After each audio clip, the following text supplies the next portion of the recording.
What's going on? I hope everyone's having a great week. I'm Justin Voss, and for those of you who don't know, I make welding and fabrication videos, and a big request I get is to do a shop tour. I haven't really loved the idea because not everything is perfect and how I would want it to be, but I finally figured, why not? It'd be a good reference for me to hopefully look back in a year and see improvements I've made in processes and maybe some stuff I've built. Different equipment changing around, stuff like that, I don't know, and maybe you guys will get something out of it too. So consider this the 2021 Justin Voss shop tour. Let's get going.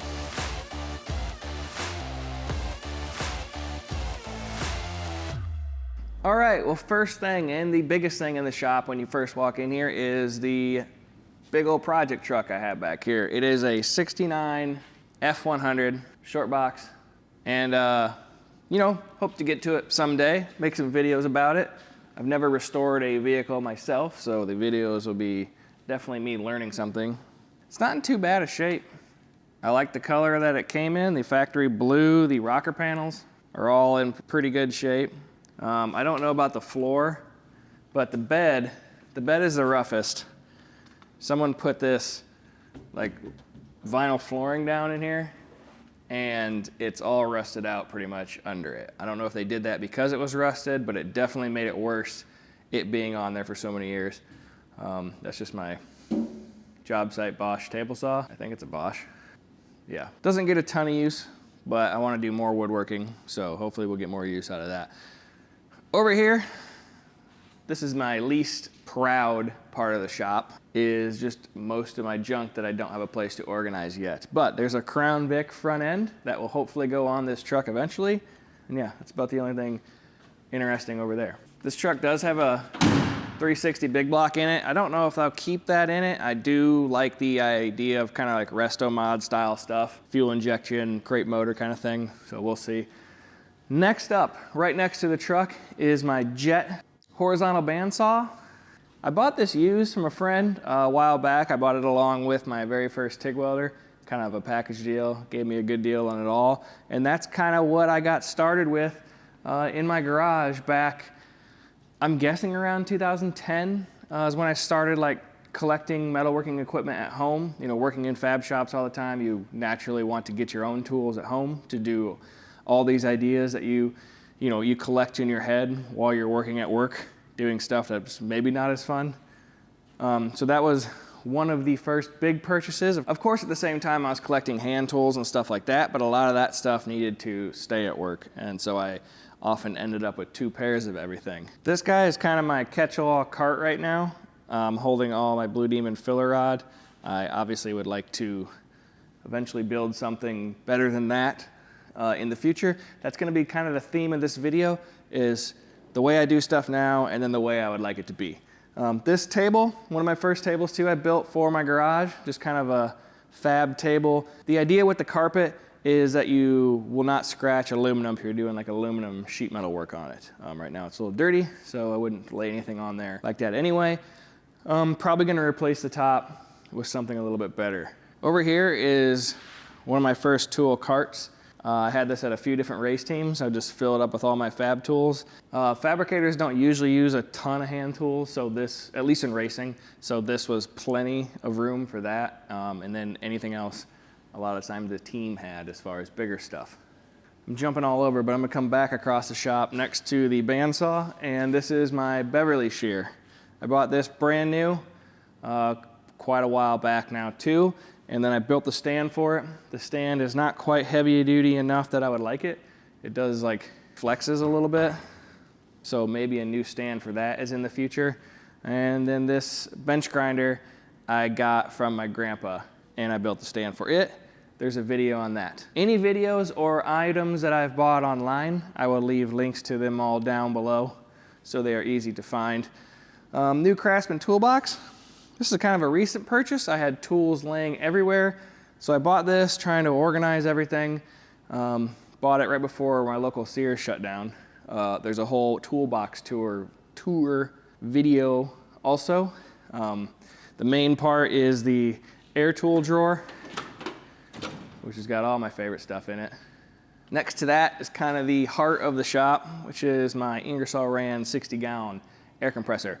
It's probably the smallest possible air compressor that I would want to run off of. People ask me all the time about running air tools, and I tell them mine is a 3 horsepower, 60-gallon, and it's the smallest I would go. I would get the biggest air compressor that you can possibly afford. I wish this was a 5 horse, or obviously more gallons. But it does its job for me, working by myself. It's fine, but if you had 2 people in here, I think you would run into some troubles. Right next to it is this little welding table that we built. Video is for that. It's for welding the stainless steel artwork on. It's got a 1-inch thick top on it, and it allows you to tack everything down to minimize warpage. And then it has wheels, and you can move it around like a hand truck, you know, so I can move it back to the big welding table. Speaking of the big welding table, this is where most of the videos are shot from, or at least they start off at. This table actually was one of the bundled items I got with the jet horizontal bandsaw and the TIG welder. But now we've upgraded the TIG welders, which is a beast of a machine. I haven't got to mess with it much. I'm actually just setting them up right now, and along with the Transsteel 2700 MIG welder, which is also getting set up right now. And over here is the Everlast workhorse, the 255 EXT. If you're interested at all in how I shoot a video, this is the lighting. Sorry if I'm looking up here. I have a monitor to make sure I'm actually pointed at what I need to be pointed at. A lot of times I mic a video with this overhead mic and then shoot a light over here since my shop's not lit very well. And then the camera would be over there on the tripod, which it's actually right here, so that's why. Here, oh, my Blue Demon Pano welding hood, Define Metal TIG gloves. When I was doing live streams, I kind of set this TV up so I could see what's going on. I haven't done one of those in a while, but that was the idea of this. I've also used it to be able to see where the camera's pointed at when I'm shooting a video. A new item to the shop is this Pexto 52-inch stomp shear. It's kind of a, I guess, light medium duty. 16 gauge is the max steel recommendation, but that's pretty good for me. It's about what all these style stomp shears capacities are. I've been wanting one of these for a really long time. Finally found one on Facebook Marketplace for sale, local buy. Since we do have so many race teams by here, it's not too hard to find used equipment. So next is definitely going to be a break to accompany this, and we'll be off to the races then. Moving on, right behind that is this big 5-foot by 10-foot kind of work table. I built this when I had the graphic shop, and this is where we laid out all of our vinyl, so it actually had a cutting surface on it. I want to get another cutting surface back on here, and then I will light it when I'm working over here with this overhead light. Spinning around, hope it's not confusing because I'm jumping back and forth. This is all the little random electronics, kind of the stuff I access a lot, and when I live stream, this is where the computer would sit and connect to here and make all that work. Right next to that is a new item I bought on also off Facebook Marketplace. Is this black cabinet, which is now my like paint and chemical cabinet.